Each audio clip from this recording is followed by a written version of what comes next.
பழனி அடிவாரம் சன்னதி வீதியில் மக்கள் நடமாட்டம் மிகுந்த இடத்தில் பெண் ஒருவர் கொலை செய்யப்பட்ட சம்பவம் பெரும் பரபரப்பை ஏற்படுத்தியுள்ளது. போலீசார் தீவிர விசாரணை நடத்தி வருகின்றனர். பழனி பகுதியைச் சேர்ந்தவர் பஷீரா பேகம். இவருக்கு ஒரு மகன் மற்றும் ஒரு மகள் உள்ளனர். இவரது கணவர் உயிரிழந்த நிலையில் அடிவாரம் சரவண பொய்கை சாலையில் டீக்கடை மற்றும் துணிக்கடை நடத்தி வருகிறார்.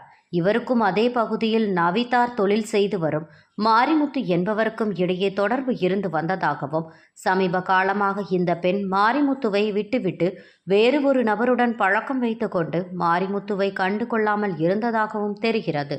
இதன் காரணமாக ஆத்திரமுற்ற மாரிமுத்து இன்று காலை வழக்கம் போல கடையில் இருந்த பஷீரா பேகத்திடம் சென்று தகராறு செய்துள்ளார். மேலும் தான் வைத்திருந்த கத்தியில் பஷீரா பேகத்தை வெட்டியதில் சம்பவ இடத்திலேயே உயிரிழந்தார். இந்த சம்பவம் மாரிமுத்துக்கும் கழுத்தில் வெட்டுக்காயம் ஏற்பட்டது. தகவல் அறிந்து சம்பவ இடத்திற்கு விரைந்து வந்த போலீசார் மாரிமுத்துவை பழனி அரசு மருத்துவமனைக்கு சிகிச்சைக்காக அனுப்பி வைத்தனர்.